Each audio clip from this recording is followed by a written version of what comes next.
What's up, y'all? Welcome back to my YouTube channel. And if you're new here, my name is Aneem Awe. I'm a licensed mental health therapist. I'm also a clinical health educator. And today I want to talk to you about immigration assessments and reports. Now, this is something I get tons of questions for, and I figured why not make a video? And before I go any further, make sure you like and subscribe to my channel so you can keep getting more information like this here on my channel. So not only is immigration evaluation and assessment work really heart filled work, and what do I mean by that is that I come from immigrant family. My mother and my father, I'm a first generation American. They came over to this country for a better life, and I'm so grateful for that. So I am more inclined to support individuals who are navigating and also want that better life, or seeking a better life, or fleeing cases of political persecution, or whatever the case may be. I want to be a part of helping people reach that. And so as a therapist, as a social worker, I'm so proud that I've stumbled upon this and able to integrate it into my practice. And not only can you make it so that you can integrate it within the current sort of setting that you're doing, or private practice work that you're doing, but you can also, let's be honest, you can make a lot of money on doing this work. Immigration lawyers make a lot of money, and so can you as a therapist.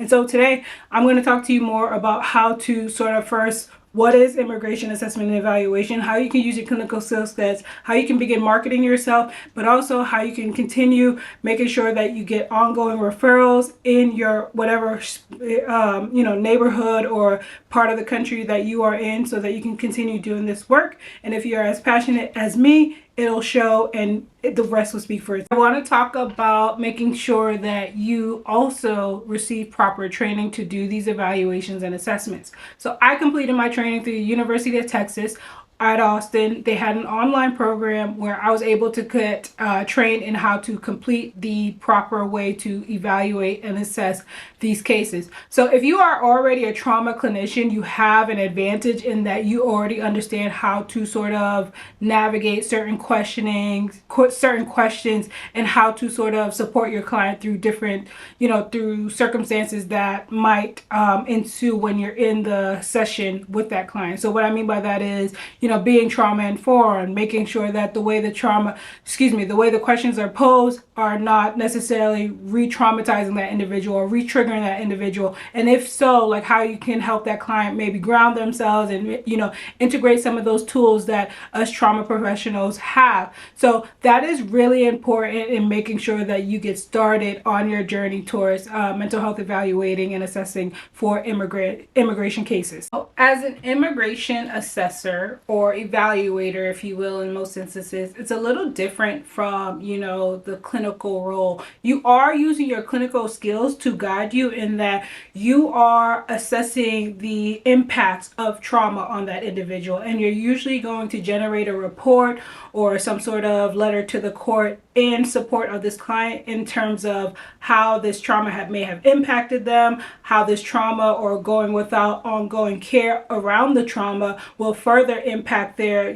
trajectory on their life if they aren't able to get quality care. And so in most cases, when individuals are coming from foreign countries, they may not get access to, quality mental health services. They may be on the run. They may be, fleeing for their lives. And there's just so many complicated intricacies, if you will, in these cases. So that's why you, as the evaluator, you come in to make sure that you highlight that in your report to the judge, and you highlight a lot of those impacts on an individual's mental health and well-being. So using those skill sets are extremely paramount in making sure that you write a successful report for this individual. In terms of the primary differences with being, a standard clinician and a mental health evaluator or assessor for immigration cases, is that you're typically going to meet with these clients around 1 to 2 times.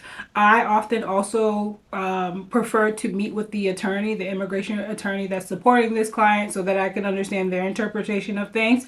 Oftentimes what you'll find, there may be a language barrier as well. So be prepared to pay for an interpreter or interpreter services so that you can better support that client, and also making sure that you get the full the full impact of their story. So getting having access to an interpreter is really important if you're thinking about jumping into this immigration assessment and evaluation work.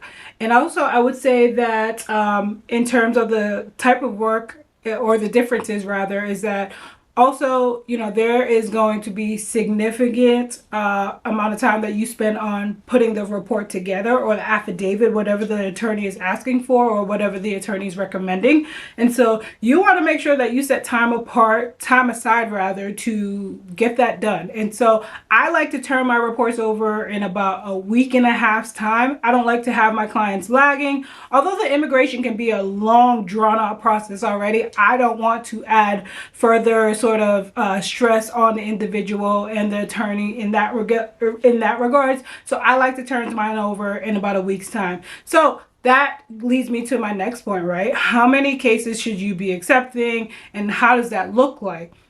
Well, for me, if I do 4 cases a month, I'm good. Because keep in mind, I'm also running my private practice as well. This is not something that I do full time. There are individuals who are doing this type of work full time, and they can, and that makes sense for them, because given what they are charging for their evaluations and their reports, that makes sense for them. And so I like to make sure that I don't overwhelm myself, but also making sure that I give myself enough time to turn over those reports in about a week or 2 weeks tops, to get those reports back to the attorney. Some of the common, cases that you might see with the clients that you are supporting through this immigration process could be sexual assault, child abuse, extortion, gang-related violence, interpersonal violence. A lot of these cases tend to be circulated about around one or more of those issues that I mentioned before. So be prepared for that, because secondary trauma is real in our field, and I don't think we pay enough attention or put enough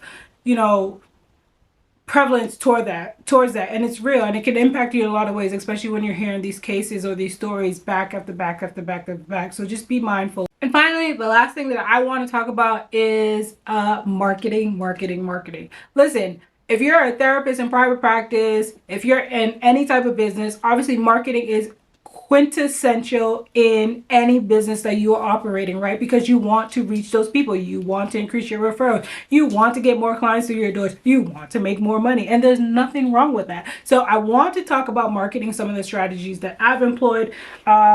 What's really helped me is just literally getting online and finding these local immigration attorneys, introducing myself, and starting the conversation that way. Like literally, I would just reach out to people, to not just any people, right? Immigration attorneys on TikTok, Instagram, and just introduce myself and reach out, say, hey, my name is Aneem Awe. I complete immigration evaluations and assessments.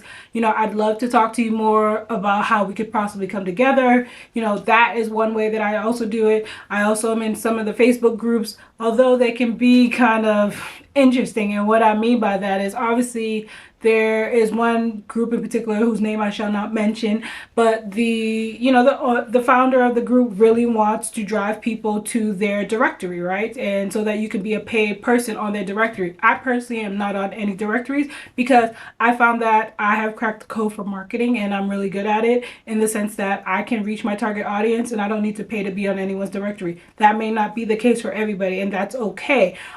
Starting off, maybe it is okay to get on a directory. When I first started in this mental health work, I was on a couple directories, but what I found over time is that I can just show up and reach my audience, so that also helps.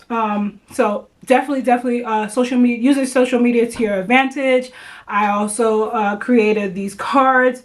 Probably can't see it, but I sent these out in the mail and what I did was go online and find the address for about 20 different immigration attorneys and their offices with addresses, and I just sent those out on the top of the year. You don't have to wait till the top of the year, obviously. You don't have to wait for January 1st to roll around, but that's when I did. I sent them out to a bunch of attorneys and got a lot of responses that way. And I'm also really integrated into my community, right? Like, I am from Boston. I am a half Haitian woman, half Cameroonian Cameroonian woman. So when I meet people who are in these spaces or have immigration issues, like obviously I'm going to slip that in that, hey, you know, I'm a therapist, I'm also a mental health evaluator, like let me know if you have anybody that needs this type of work, and they are going to keep me in mind and they're going to refer me to those people that need me and they're going to contact me. So marketing is just so important, and you got, at the end of the day, you have to figure out what works for you. That works for me. And again, if it makes sense to you, then go for it. If it doesn't make sense for you, then, you know, figure out what does. Take from this what you know what you will and what you won't. Just put it aside and save it for later. And that's all what this is. It's about learning. It's about trying new things.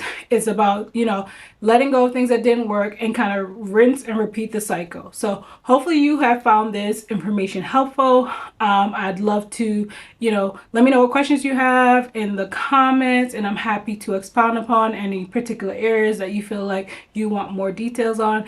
And again, if you haven't liked or subscribed already, make sure you do that. And you guys have a great day. Until next time, you be well.